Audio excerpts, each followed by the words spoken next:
Most people waste 2 to 3 hours every day without realizing it.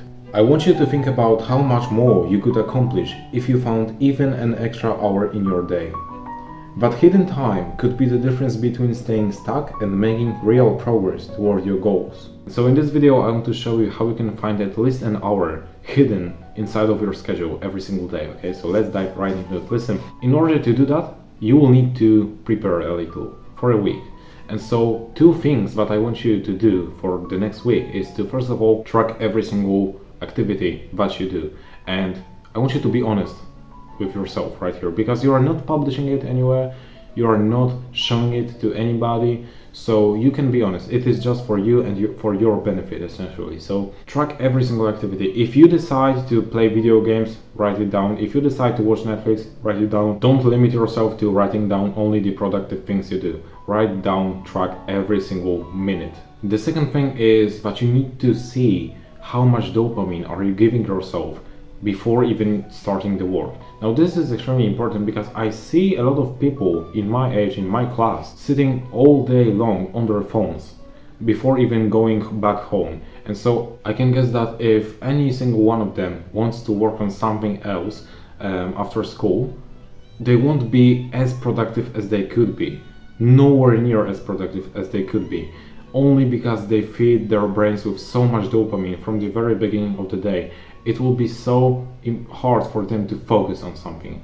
They are essentially trading their focus for this cheap dopamine that they get from scrolling through social media like TikTok, Instagram, all of that stuff, right? So you need to see if that's the case for you, because if you do that as well, bro, you're absolutely cooked. You won't be able to focus on anything. Now, once you know those things, on the next week, I want you to take the action steps which I'm about to list right now. So first of all, you need to start exposing yourself to as little dopamine as you humanly can.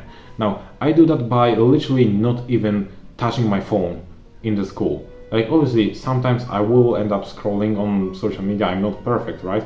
But even if I end up scrolling on social media, it lasts literally just 5 minutes, and like that doesn't even impact me at all. If you will be able to get to my level where I literally am not giving myself any dopamine at all in some days before doing the work, you will be able to just, sit down and you will find out that you have so much focus to dedicate into your work. And this is important because the more focus you have, the more focused work you are doing, the faster you will do it without losing on the quality of your output, which means that you can do the task that would normally take you like 2 hours in just an hour or maybe an hour and a half, but still, that is a lot of time that you're getting back. Also, try to go back and see all of the activities that you did in the previous week and think about which of them, for example, were completely unnecessary, because maybe it will turn out that you just decided to randomly like watch some Netflix, or maybe randomly just play 2 hours more of your video games, something like this, right? There are probably some actions that are completely random, completely unnecessary, and that you could avoid doing.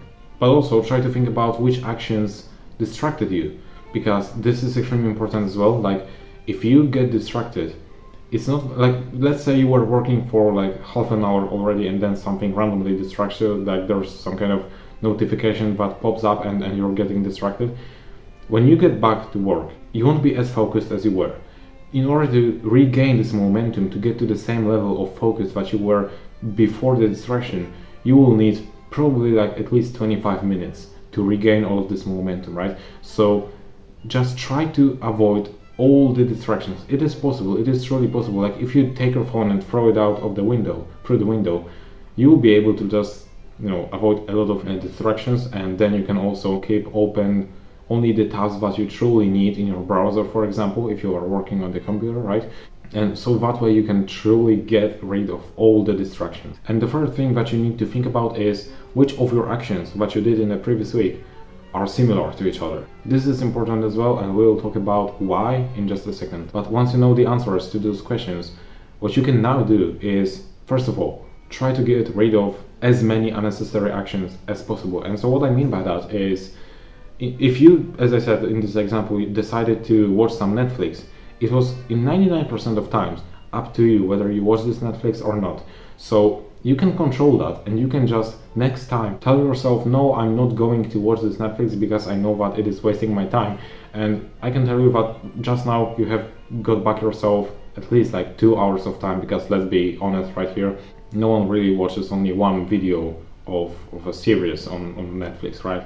You probably end up spending a whole lot more time than just an hour, than just one episode.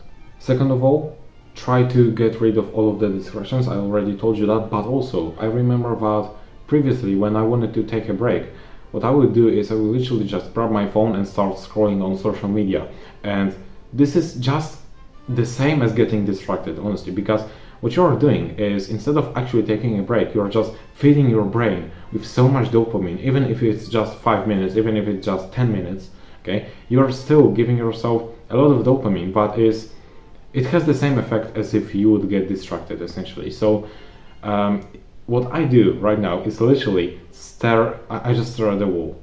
Honestly, if I want to take a break, I just stare at the wall or just lay down and like think about things, but I'm not going to reach for my phone, okay? And then the final thing is to look at those similar tasks and try to do them together. So like, for example, for me, let's say I have those 3 tasks, which are to do the research, to generate video ideas, and then to record video ideas. Now, if I would decide that on the same day I want to do the research and then record video ideas, that wouldn't really make sense, because those tasks are not really similar to each other.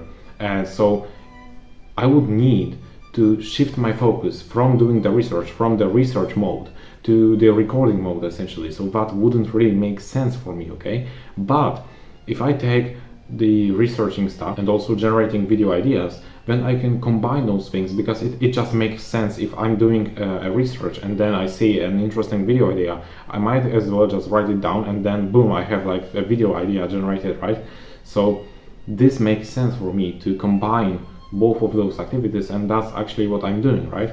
And so yeah, those are the ways that I use to essentially be so productive, so focused on my work, that all of a sudden I just find more time throughout my day to work on the stuff that I need to do. It all comes down really to how much focus you can dedicate towards the task, and also if you can avoid shifting your focus from one mode to another, essentially, right? That's all it comes to. If you can properly manage your focus, you will find at least like an hour a day of additional time. So yeah, that is everything from me. I hope you found value in this video. If that's the case, you can like it, you can subscribe to this channel if you're new here. Other than that, thank you for watching, and as always, keep pushing.